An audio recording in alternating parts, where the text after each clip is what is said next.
Di mana titik tidak masuk akalnya? Di mana titik tidak masuk akalnya? Aksara film passwordnya. Kami nggak takut sama azab. Hai guys. Berhubung suara gue udah agak membaik karena kemarin kena azab, maka kali ini gue bisa mengisi opening film ini dengan sebuah kata-kata tutorial menjadi bandar maling. Maling pun ada bandarnya cuy. Oke, tanpa berlama-lama lagi, mari kita gaskan. Kisah ini berawal dari sebuah kampung yang kedatangan seorang woman Sontoloyo bernama Nia, yang kehadirannya membuat mamak kampung terbagongkan seperti melihat artis yang belusukan ke kampung. Begitu juga dengan seorang manusia berbatang yang saat melihat Nia begitu saknes mengenaskan. Kerja apa sih kamu, Put? Asisten rumah tangga ya? Anjing, capek-capek ke kota malah jadi ART. Aneh-aneh lah. Di sana Nia pun menjelaskan kalau ia menjadi ART seorang influencer yang katanya mau ngalahin Mr. Beast. Makanya penampilannya pulang-pulang begitu sembriwing sampai membuat teman-temannya iri ingin diangkat jadi MC, tapi sayangnya mereka cuma bisa menetap sebagai NPC permanen. Nah, ketika sampai di rumah ternyata manusia berbatang yang saknes ini adalah suami Nia bernama Putra. Yang bahkan baru aja bertemu dengan Nia, si Putra langsung bilang kalau banyak warga kampung yang menggosipi Nia saat di jalan akibat penampilannya begitu elit padahal ekonomi masih sulit dan bersahabat dengan pinjol. Mas, tolong ya, aku ini asisten rumah tangga selebritis. Anja seleb. Di sana Nia pun cerita kalau majikannya seorang seleb yang suka bikin Insta story screenshotan judul cuma nunggu waktu ketangkep doang. Itu pun kalau ketangkep. Karena kebanyakan ladusing malah nangkep pemainnya bukan big bossnya langsung. Ciah takut sini. Terlebih lagi suaminya begitu curiga karena ya dengar sendiri deh. Hanya menjadi seorang asisten rumah tangga bisa membeli barang-barang mewah. Tebak sampingan Nia guys. Di sisi lain karena pengaruh dari Nia, kini tetangganya jadi ingin pergi ke kota tapi tak diizinkan oleh suaminya karena takut malah dijadikan bahan bercocok intim. Namun istrinya tetap ngotot ingin pergi ke kota meski masih memiliki calon member FF yang masih baru login. Sebab gaji suaminya begitu UMR pakai banget untuk kehidupan mereka yang masih ngontrak sebuah rumah.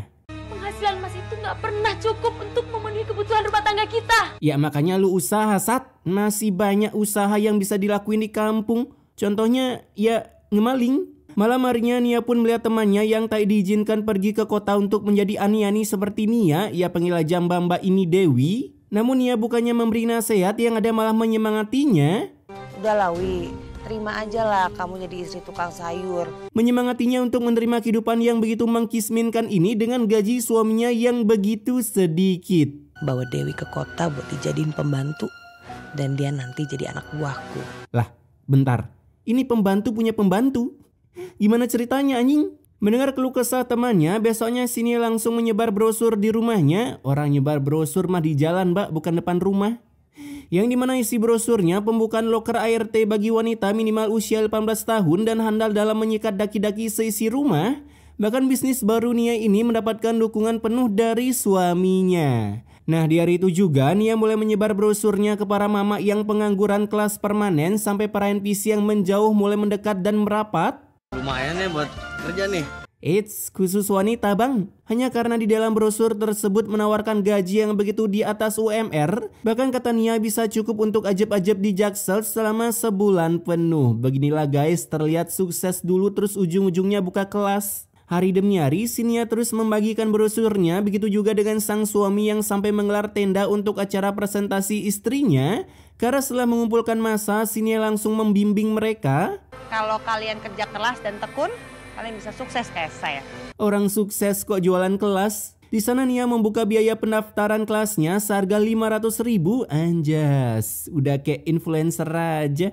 Hasil para warga mulai berbondong mendaftar, apalagi gaji yang ditawarkan senilai 8 juta sebulan plus bisa keluar negeri setahun sekali. Buset, itu lu jadi pembantu apa babysitter Rapatar?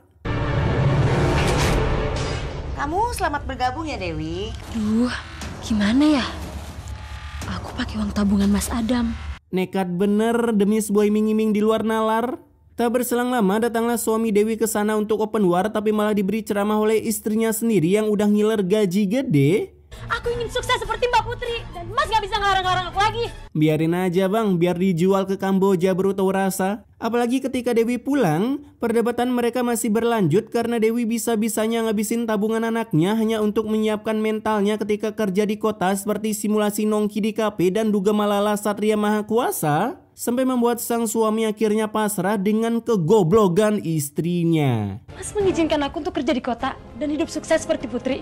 Dia pikir baru ke kota langsung sukses apa ya?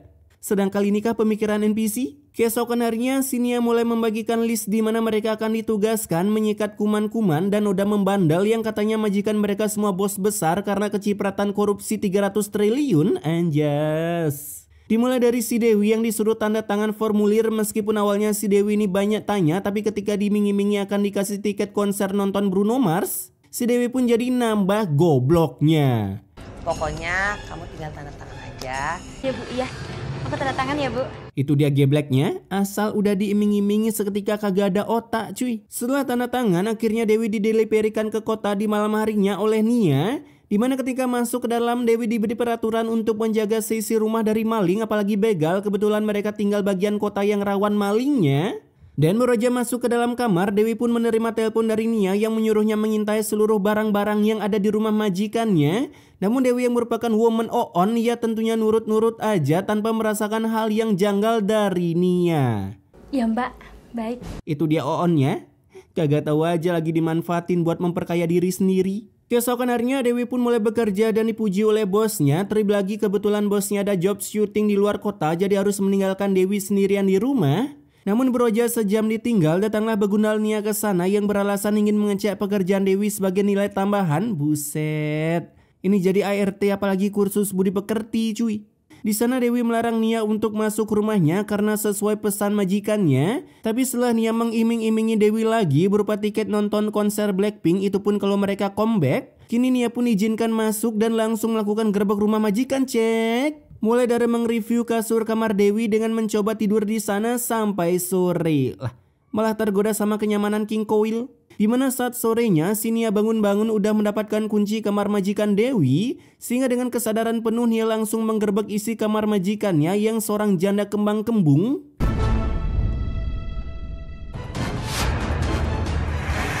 Dan setelah menilai beberapa barang, Nia pun mendorong Dewi lalu kabur dari sana meskipun berhasil dicegat di pintu gerbang. Tapi dengan ancaman Nia, Kamu udah tanda tangan kontrak sama saya.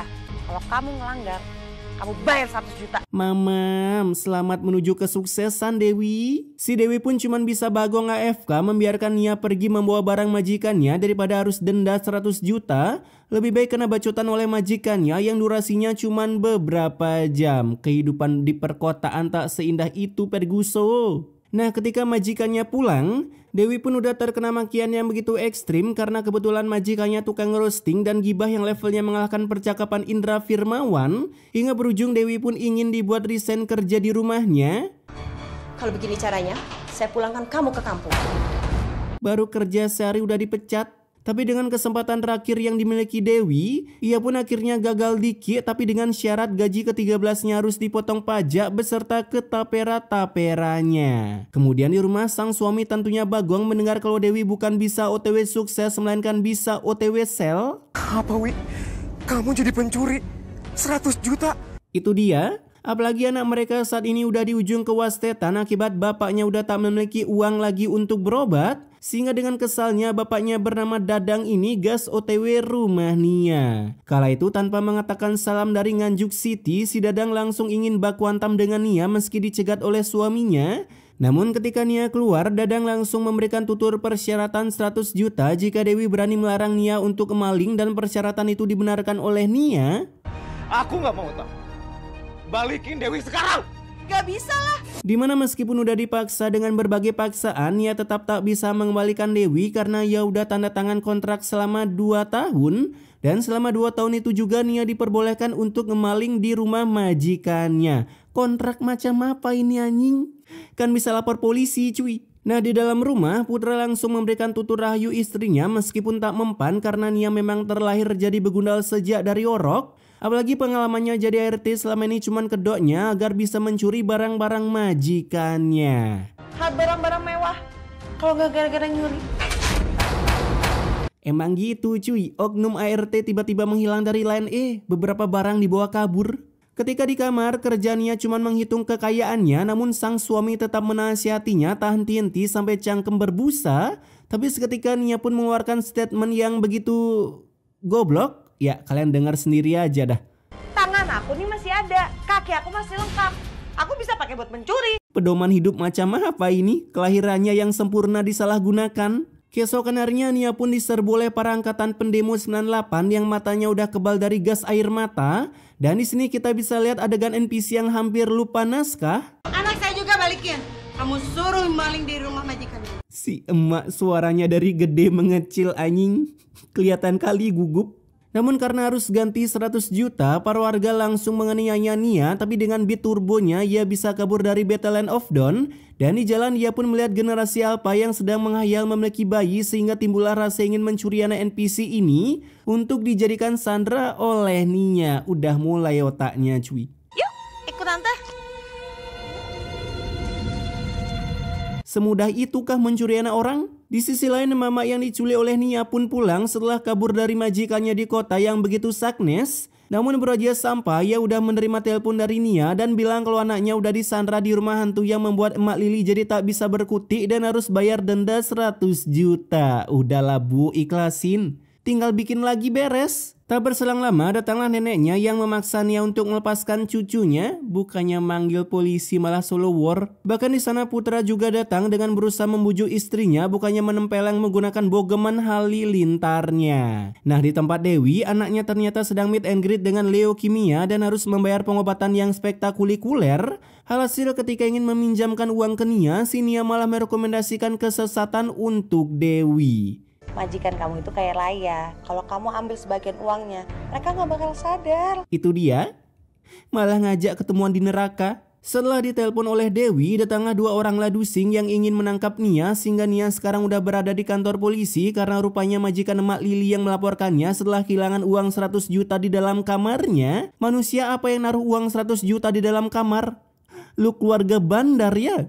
Saya gak nyangka loh Yuli bisa setega itu fitnah saya. Anjas, cangkemnya kurang digeprek pakai ban truk fuso. Tapi karena kurangnya saksi di sana, terlebih lagi Mak Lili juga nggak ada di sana jadi saksi, Pak polisi pun jadi tak bisa menahan Nia sehingga ia bisa pulang dengan santuy. Namun saat sampai di rumah, ia udah ditunggu oleh Mak Lili yaitu Yuli karena rupanya kondisi di sini udah berbalik. Bahkan sekarang si Yuli lah yang jadi tersangka dan berujung ditangkap oleh Pak polisi. Gimana ceritanya cuy? Keesokan harinya Nia pun tiba-tiba merasakan sakit di bagian kakinya, entah habis kena tackle oleh siapa. Tapi yang jelas si Nia tak mau dibawa ke rumah sakit sebab ternyata selama ini anak FF yang disandra diletakkan di rumahnya di bagian gudang kosong di dekat rumahnya. Bisa-bisanya suaminya kagak tahu.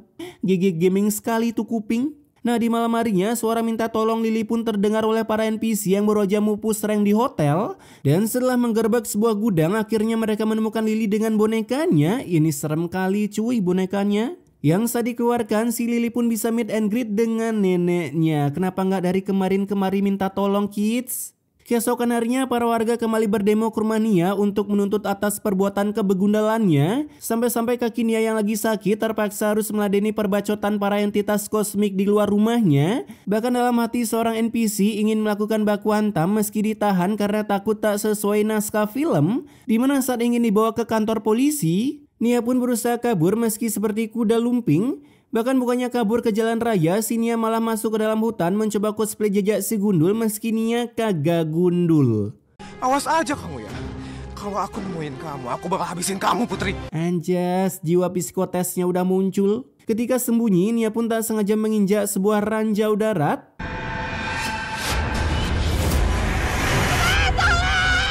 Itu dia ranjaunya. Malah my trip my adventure. Setelah digantung seperti jemuran, Nia tiba-tiba jatuh dan tergeprek batang pohon. Yang saat dicek oleh Putra, istrinya ternyata udah wasted dan berujung baku hantam pun harus terjadi. Ini semua gara-gara kamu. Kamu jangan asal dulu gua ya. Dia yang udah bikin istriku. Tapi untung baku hantam itu bisa dihentikan sebelum menambah korban jiwa. Nah, singkat cerita, ketika Nia akan dimakamkan, lagi-lagi terjadi bentrok di rumah Putra antara Putra dengan suami Dewi. Namun untungnya perbentrokan mereka tak melibatkan satu organisasi, karena tanpa perlu Sherlock terlebih dahulu, Pak Ustadz pun meredakan emosi mereka satu persatu hingga akhirnya mereka berdamai. Kemudian saat Nia dideleperikan OTW liang lahat, terjadi lagi sebuah bentrok seorang maling yang dikejar rombongan warga dan dengan latah yang super ekstrim. Aduh.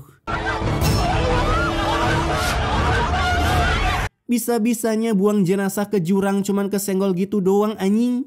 Hasil dari kejadian ini, Nia pun gagal dimakamkan, begitu juga dengan para warga yang gagal GB pahala sebab jenazah Nia udah OTW menuju Atlantis. Ternyata nggak jadi ke Atlantis sebab jenazah Nia harus hancur berkeping-keping. Sadis bener cuy, biasanya dikremasi ini dimusnahin jadi potongan sekecil kerikil.